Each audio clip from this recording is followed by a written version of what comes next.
Welcome to my channel, and this is English Podcast. When we talk about living a rich life, when we talk about living a full life, it's a really interesting conversation because I think all of us have grown up with definitions of what a good life looks like. And obviously in the book, you break down the 8 hidden habits, as you call them, of the areas that matter. But you have so many amazing chapters in it that dive into the depths of it. And the first one that resonated with me was don't be a resentment collector. And when I looked at that chapter, I was thinking about people I know in my life. I was thinking about people I speak to. And I realized that actually it's very easy, because life can be hard, because life can be challenging, to collect our resentments, to place them on a wall almost as art, and to refer to them and talk about them and find validation and value through them.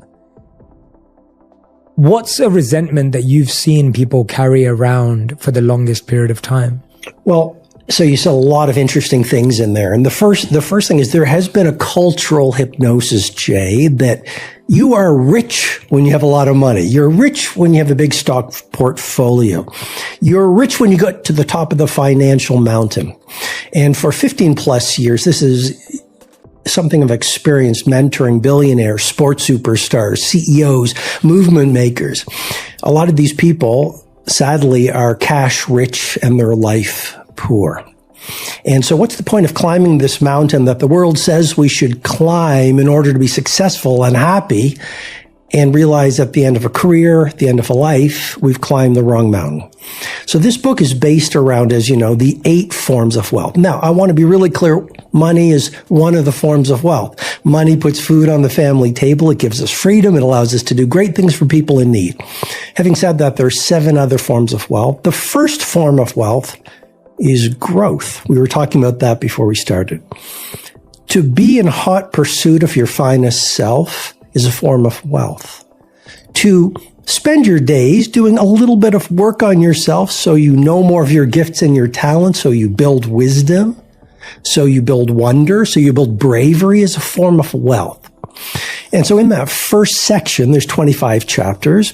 One of them is don't be a resentment collector. And I really do think that a lot of us go through life and people hurt us, and rather than process through it and metabolize the hurt and use pain as a purifier, we swallow it and we allow it to build up. And it creates what I call in the book a resentment stack. And it's that old idea, heal what hurt you so you don't go out there and bleed on people who didn't cut you. And so moving through, as entrepreneurs don't really talk about forgiveness, and athletes usually don't, but if we move through the forgiveness and let the people who've hurt us off of our backs, we build intimacy with our creativity. We get to know ourselves. Energy rises, wellness rises, and we just become more of the people we're meant to be. I find often, don't you feel this, that humans oscillate between extremes?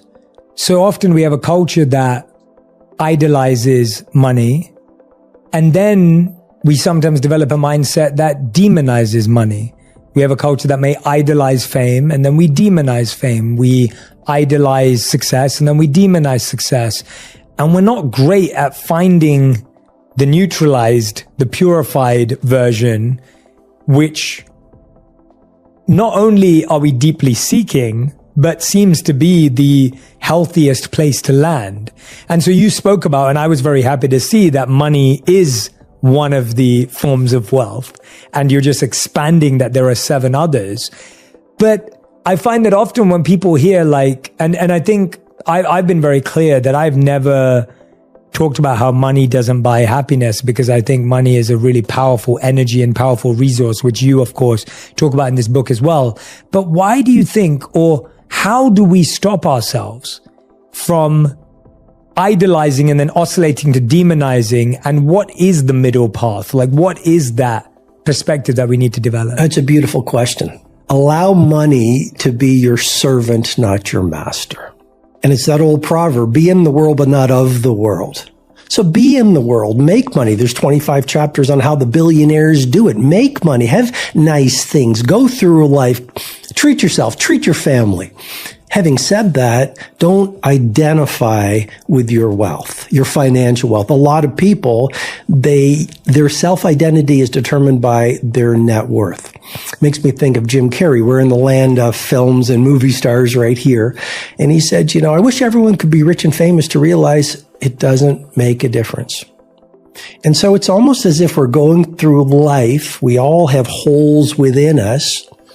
And we're looking for outer things to fill the holes. And I guess what I would humbly suggest is nothing on the outside will ever fill the holes we're trying to fill on the inside. So have the nice car, have the nice house, take the great vacations, but don't be defined by those. And don't think those things are going to somehow make you wake up one Friday morning feeling fantastic. And that's where the other 7 forms of wealth come in. Money is one of the forms of wealth, but there are 7 others. For example, growth, wellness, family, craft, and those kinds of things as we pursue them. For example, form of wealth, number 3, family. I've mentored a lot of super rich people, and money is all they have. I've been to places where I remember one in particular I write about, and I was asked to attend an assignment to mentor someone. Most beautiful house I've ever seen. I walked by his art collection, walked by his car collection indoors, walked by his book collection, went to a subterranean passage, smelt cigar, finally got to the room where the titan of industry was. And we talked for 2 hours. And through the conversation, I asked him, I said, so who do you share all this with? Must be amazing. You must be able to do anything with the people you love. And there was just a long, long silence. And he has no family, and they won't talk to him. He's all alone. And so what's the point of having the beautiful house and all the nice things if you don't have someone to share it with? I was recently with my parents. My dad will be 87 in June. And the more years I get behind my belt, the more I realize family is so incredibly important. There's a chapter, have 3 great friends. Yeah, that's right? one on my list. Right? Not 1,000 or whatever digital friends, 3 great friends that allow you to be seen and you can be yourself with. And that's a form of riches. In that chapter or that section on family, there's also something called the 10,000 dinners rule. Mm-hmm. And that comes from Aisha Vardegs, one of the UK's most famous divorce lawyers. And she was asked, look, you've seen so many relationships fall apart. Can you share what makes a great relationship? Number 1, she said, separate bedrooms. And number 2, she said 10,000 dinners. If you can see yourself having 10,000 dinners with someone, because looks and fades, lust might dissolve, but if you can see yourself having 10,000 dinners with someone, hold them close because great love is hard to find. How does one balance ambition without attachment? Because I feel that the natural cause of events for most of us is we have ambition or drive, we then have achievement, and then that achievement leads to attachment because our value becomes our ability to get things or our ability to have achieved. How do you have but not have the attachment is the question. I think human beings are built to progress. I think we are happiest not when we're resting. There's a lot in The Wealth Money Can't Buy about recovery, enjoying life, and all those things. Having said that, I think we are happiest when we are materializing our primal gifts. We are happiest when we are chasing what I call your Project X. We are happiest when we're moving in the direction of our Mount Everest. So ambition is not a bad thing. I would say, what's the root of it, though? What's driving you? Are you driving it? Is it driving you from an unhealthy place? Are you doing it for FFA, fame, fortune, and applause? Are you doing it because really deep inside you're overcompensating? You don't like yourself very much. So you're hoping to get the applause in the world to make yourself feel better. But if you are ambitious and creating your Taj Mahals, or your Catcher in the Rye, or your Moonlight Sonata because you want to push magic into the world, if you're doing it because you're in pursuit of a craft, the 4th form of wealth, pursuing a craft, if you're doing it because you want to be of service. Mahatma Gandhi, I know one of your heroes as well, he said, To lose yourself in service in others is to find yourself. So if that's what's driving you, then I believe your ambition is absolutely healthy and only good. Absolutely. I couldn't agree more. I think, and what's really interesting about that way you process ambition is that it's so internal.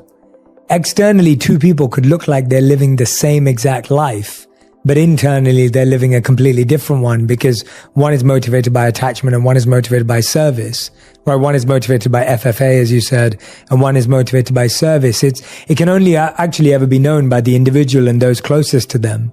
And one of the things that I know my audience struggle with, I know that my friends struggle with, I know people in my life, and I read this chapter and I was like, this is the one that I'm going to tell them to listen to and read immediately. You say the best way to start is to start.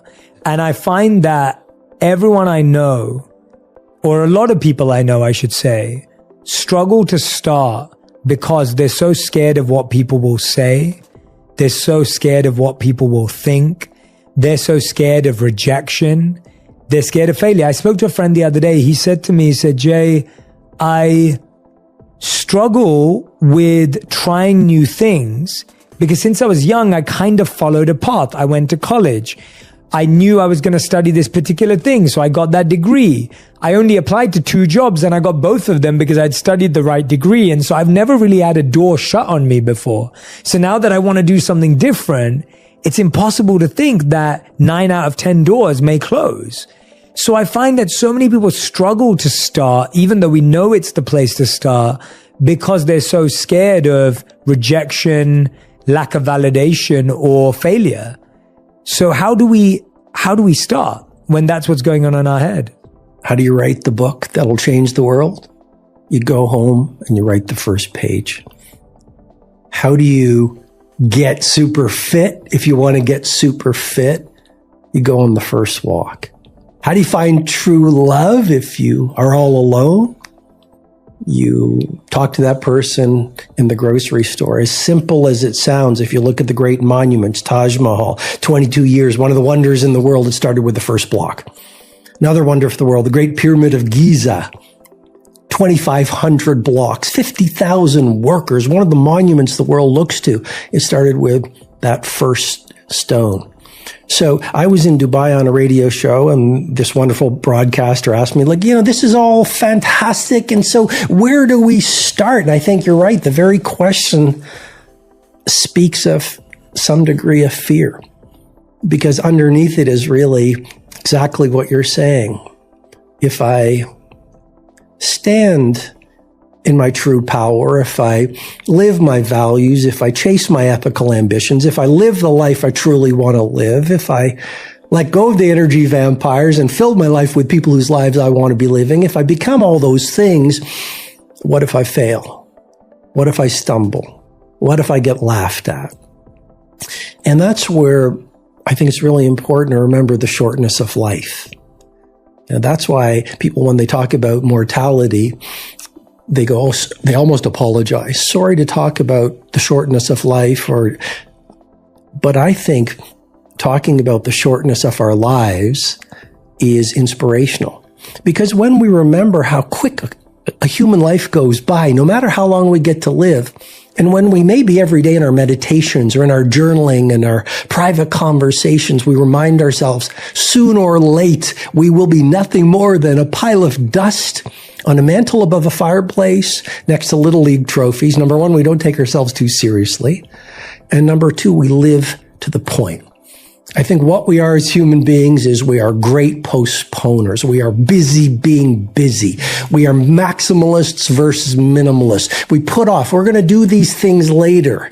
But accident, illness, death, all those things are a part of life. And I think as simple as it sounds, it's really important. One of the chapters in the book is put your last day first. Another chapter at the end is have a living funeral. Buy the cake, buy the daisies, invite your family, hear what they would say about you, tell them how much you love them, and remind yourself that life is really very short.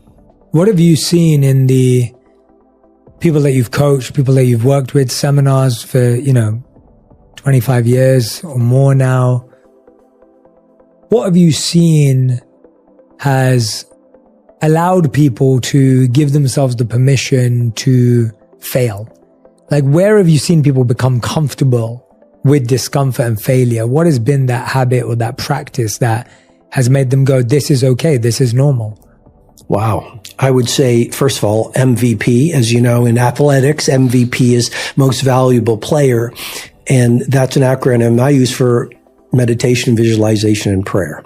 So, I wrote the 5 a.m. club, and for years I get up at 5 and I do the victory hour. But these days I get up at 4, and it's really beautiful for me. I live in this old farmhouse in Tuscany, and I hear the roosters off in the distance, and I hear these dogs barking, and I just lay there in bed and I meditate and I visualize and I pray.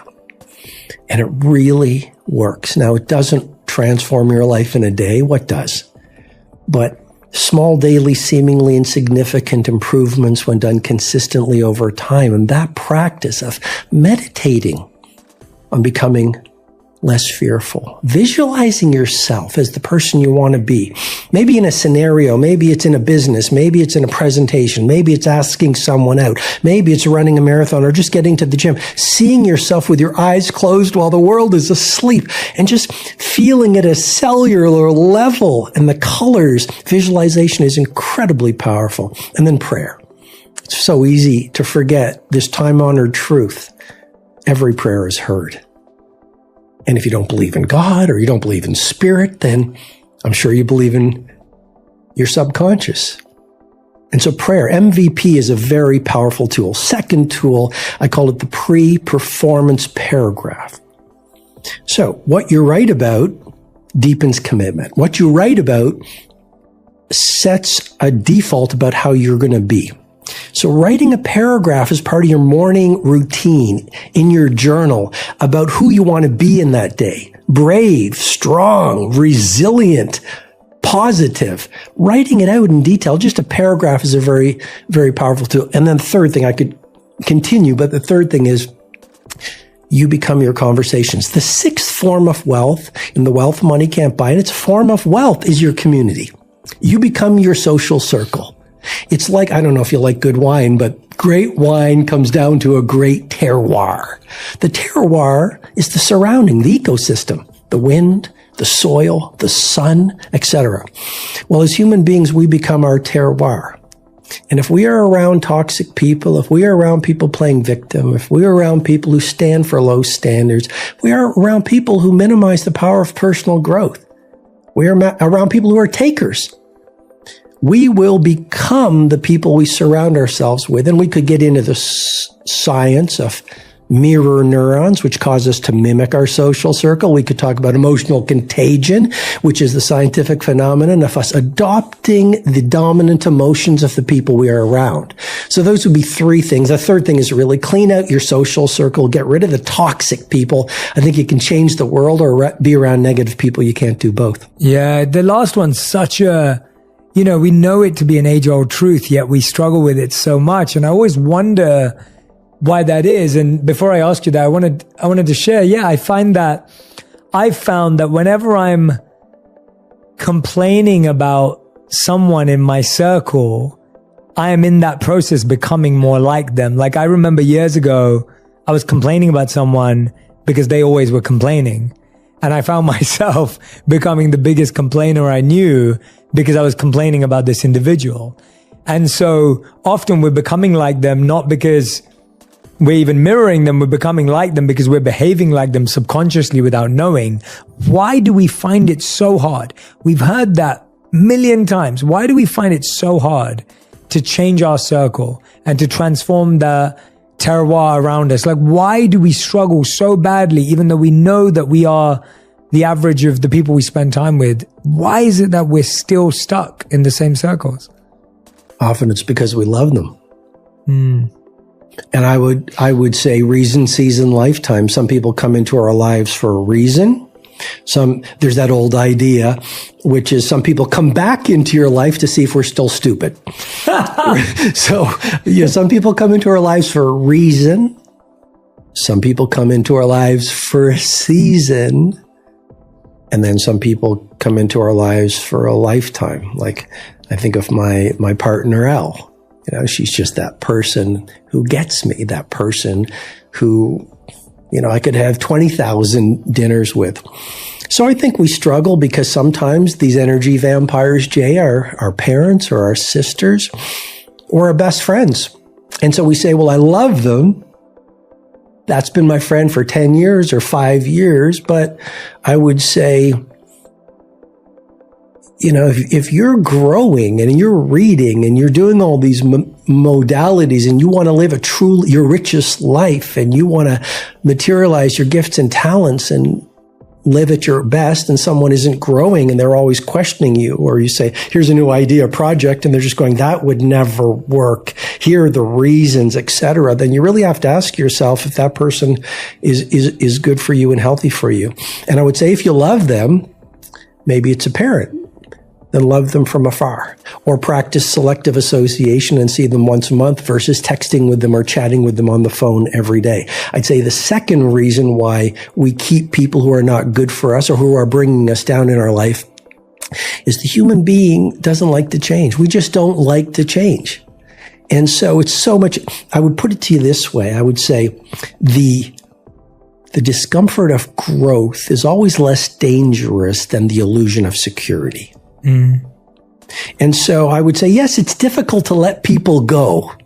How's your writing coming along? Honestly, I get stuck. My ideas feel, I don't know, boring.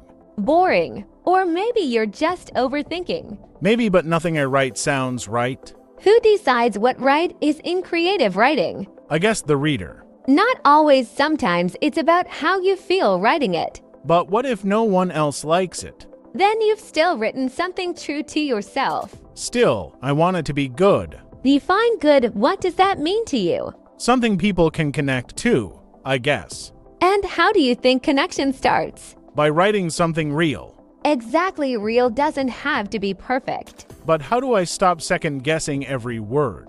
Practice letting go, right, like no one's watching. That's harder than it sounds. That's why it's worth doing. But what if I just can't get past it? Start small. Describe something you saw today. Like what? Anything. A bird, a car, the way someone smiled. Okay, but what's the point? The point is to start seeing the world differently. And that helps me write better. It helps you write freer. So, I just described something simple, like a bird. Yes, but don't just say, I saw a bird. Tell me more. What kind of bird was it? I don't know. It was small, with gray feathers. Good start. What was it doing? It was hopping around on the sidewalk, pecking at crumbs. Great. Now, what did that make you think or feel? I don't know. It seemed so busy, like it had a purpose. Exactly. Now, dig a little deeper. Why do you think it felt that way to you? Default text may, because I've been feeling the opposite, like I don't have a clear purpose.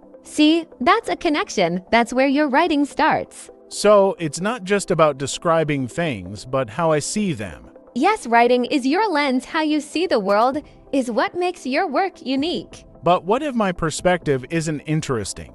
Every perspective is interesting if it's honest. Even if it's messy? Especially if it's messy. Messiness is human. Okay, but how do I turn something simple, like the bird, into a full piece? Ask yourself questions. Why was it there?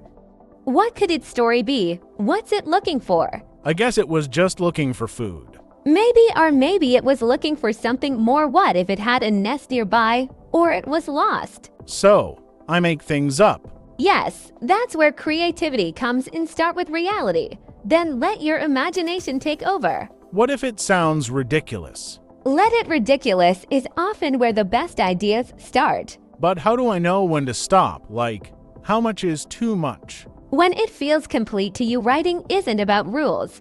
It's about instinct. I don't think I trust my instincts yet. Then practice. Write every day, even if it's just a paragraph. But what if I still hate what I write? Then write anyway, hate it. But don't stop, even bad writing teaches you something. I guess that makes sense. It does, and remember, the only way to get better is to keep going. So I just keep writing even when it's bad, even when I feel stuck. Exactly, writing isn't about being perfect. It's about showing up. You make it sound simple, but it still feels hard.